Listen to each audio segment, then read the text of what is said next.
ઓમ નમો ભગવતે વાસુદેવાય. જય શ્રી કૃષ્ણ મિત્રો, ઉત્સવનો મહિમા ચેનલમાં આપનું સ્વાગત છે. મહર્ષિ વેદવ્યાસ રચિત શ્રીમદ ભાગવત મહાપુરાણ સ્કંદ 11મો અધ્યાય 19મો. જ્ઞાન, ભક્તિ અને યમ નિયમ વગેરે સાધનોનું વર્ણન.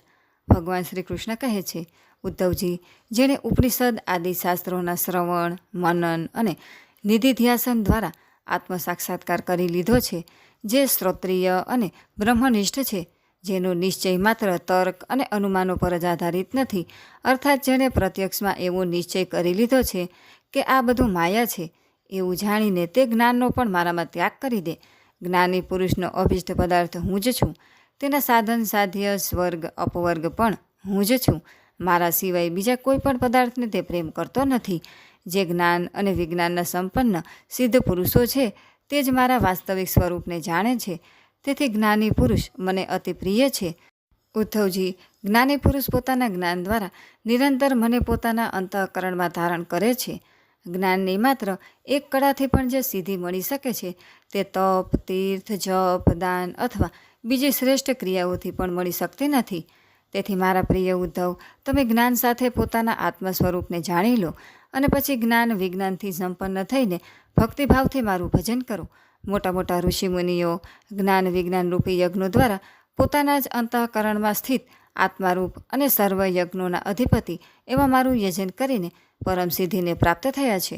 હે ઉદ્ધવ, દેહ, ઇન્દ્રિયો અને અંતઃકરણના રૂપમાં જે ત્રિગુણાત્મિકા પ્રકૃતિનું વિકારરૂપી શરીર છે તેનો જ તમે આશ્રય લીધો છે. આ શરીર અજ્ઞાનને લીધે છે. માયાથી પોતાનું સ્વરૂપ આવૃત થવાથી શરીરની પ્રતીતિ થાય છે. આ શરીર જન્મતા પહેલાં અને મૃત્યુ પછી અવ્યક્ત છે, ફક્ત વચ્ચે દેખાય છે. તે પણ માયાને લીધે દેખાય છે. જન્મ વગેરે 6 વિકારો પણ શરીરના જ છે. આવા આ નાશવાન શરીરથી તમારો કયો સંબંધ છે? જે આદિ અને અંતમાં અસત છે તે મધ્યમાં અર્થાત ત્રણેય કાળમાં પણ અસત છે. ઉદ્ધવજીએ કહ્યું, હે વિશ્વેશ્વર, હે વિશ્વમૂર્તે, હમણાં આપે જે જ્ઞાનનું વર્ણન કર્યું તે વિશુદ્ધ, વિપુલ અને સનાતન છે, વૈરાગ્ય અને વિજ્ઞાન યુક્ત છે. હવે આપ કૃપા કરીને મને ભક્તિ યોગના સંબંધમાં કહો કે જેને બ્રહ્માદિ મહાપુરુષો પણ શોધ્યા કરે છે. હે મારા સ્વામી, હું આ ભવસાગરમાં ત્રિતાપથી તપીને અત્યંત દુઃખી થઈ રહ્યો છું. આ સંકટથી બચવા માટે આપના યુગચરણનું શરણ લીધા સિવાય મને અન્ય કોઈ માર્ગ દેખાતો નથી. આપના આ ચરણ કમળ અમૃતમય છે અને શરણાગતોને અભય કરનારા છે. હે મહાનુભાવ, આપનો પોતાનો આ સેવક અંધારિયા કૂવામાં પડ્યો છે. કાળરૂપી સર્પ તેને ડસ્યો છે. તેમ છતાં વિષયોના તુચ્છ ભોગોની તૃષ્ણા મળતી નથી, વધતી જ જાય છે. આપ કૃપા કરીને મારો ઉદ્ધાર કરો અને આ બધાથી મુક્ત કરનારા આપના વચનામૃતની ધારાથી તરબોળ કરી દો. ભગવાન શ્રી કૃષ્ણે કહ્યું, ઉદ્ધવજી, જે પ્રશ્ન તમે મને પૂછ્યો છે આવો જ પ્રશ્ન ધર્મરાજ યુધિષ્ઠિરે ધર્મધુરંધર ભીષ્મ પિતામહજીને કર્યો હતો. તે સમયે હું ત્યાં હાજર હતો, જ્યારે મહાભારતનું યુદ્ધ સમાપ્ત થઈ ચૂક્યું હતું અને ધર્મરાજ યુધિષ્ઠિર પોતાના સ્વજનો અને સંબંધીઓના સંહારથી શોકાકુળ થઈ ગયા હતા.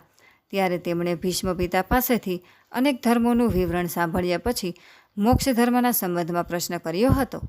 તે સમયે ભીષ્મ પિતામહજીના મુખેથી સાંભળેલો મોક્ષ ધર્મ હું તમને સંભળાવું છું, કેમ કે તે જ્ઞાન, વૈરાગ્ય, વિજ્ઞાન, શ્રદ્ધા અને ભક્તિપૂર્ણ છે.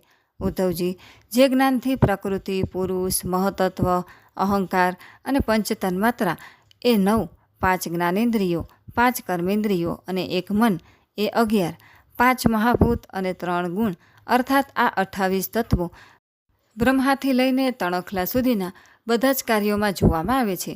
આ જ્ઞાન છે અને આ બધામાં એક પરમાત્મ તત્વને વ્યાપ્ત જોવા એ વિજ્ઞાન છે. આવો મારો નિશ્ચય છે. આ 28 તત્વો ઉત્પત્તિ, સ્થિતિ અને નાશ સ્વરૂપ છે.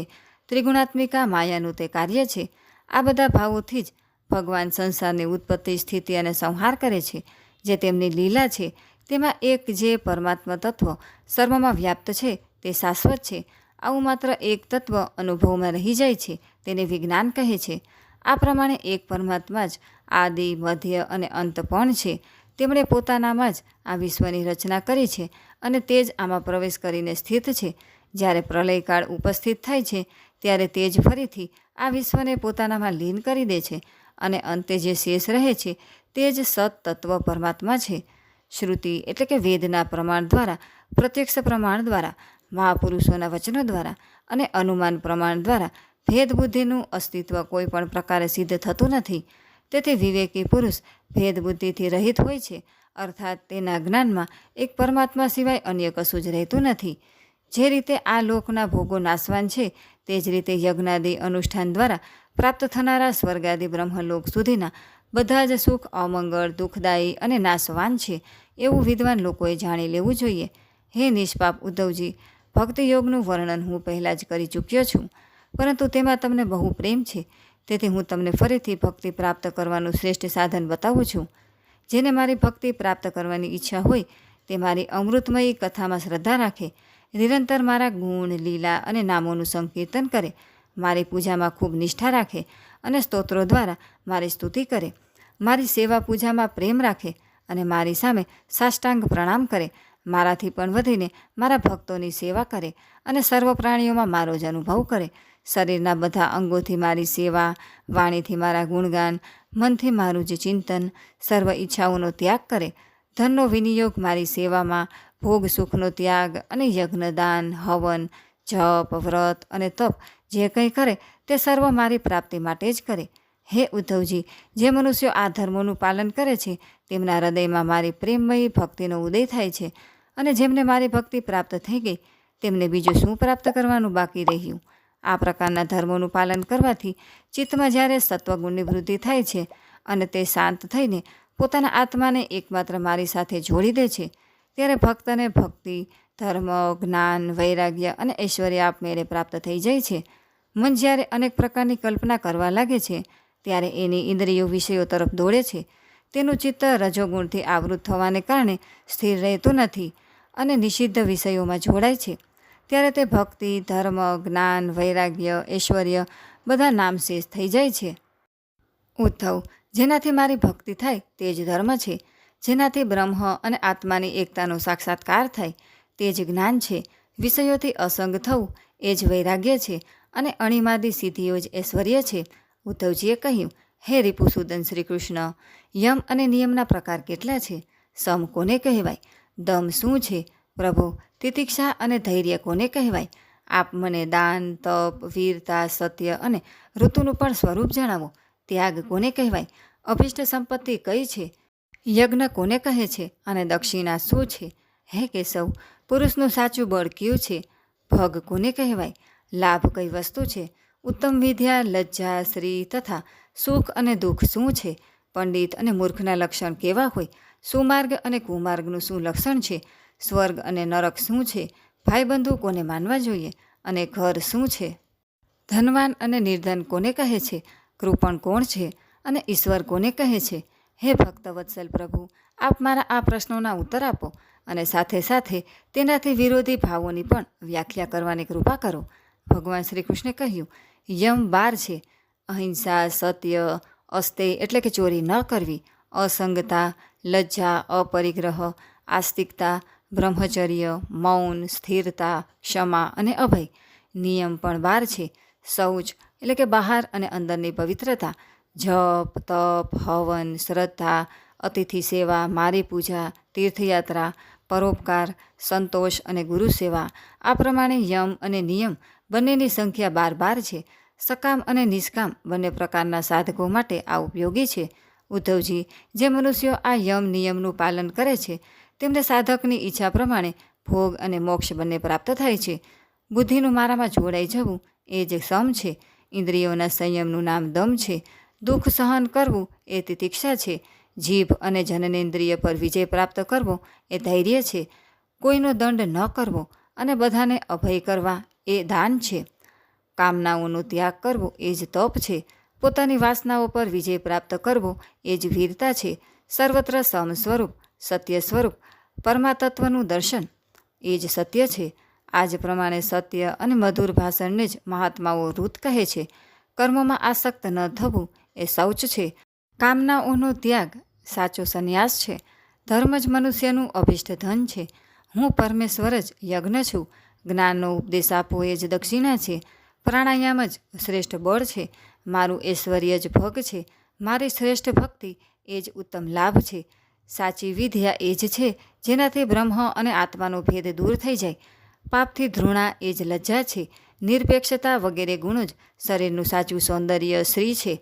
દુઃખ અને સુખ બંનેની ભાવના હંમેશને માટે નષ્ટ થઈ જવી એ જ સુખ છે. વિષય ભોગોની કામના એ જ દુઃખ છે. જે બંધન અને મોક્ષના તત્વને જાણે છે તે જ પંડિત છે. શરીર વગેરેમાં જેનું હુંપણું છે તે જ મૂર્ખ છે. જે સંસાર તરફથી નિવૃત્ત કરાવીને મારી પ્રાપ્તિ કરાવી દે તે સાચો સુમાર્ગ છે. ચિત્તની બહિર્મુખતા જ કુમાર્ગ છે. સત્વગુણની વૃદ્ધિ જ સ્વર્ગ અને હે મિત્ર, તમોગુણની વૃદ્ધિ જ નરક છે. ગુરુ જ સાચો ભાઈ બંધુ છે અને એ ગુરુ હું છું. આ મનુષ્ય શરીર જ સાચું ઘર છે તથા સાચો ધનવાન એ છે જે ગુણ સંપન્ન છે, જેની પાસે ગુણોનો ખજાનો છે, જેના ચિત્તમાં અસંતોષ છે, અભાવનો બોધ છે, તે જ દરિદ્ર છે.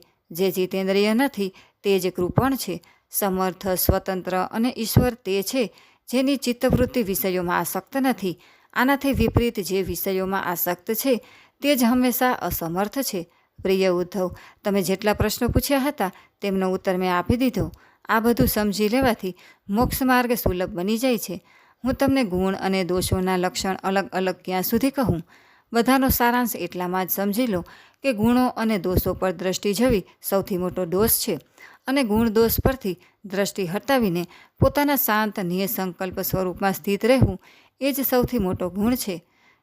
इति श्रीमद्भगवते महापुराणे पारमहंस्या संहिताया एकादश स्कंधे 19 11 स्कंध अंतर्गत 19 अध्याय समाप्त. बोलो कृष्ण कन्हैया लाल की जय.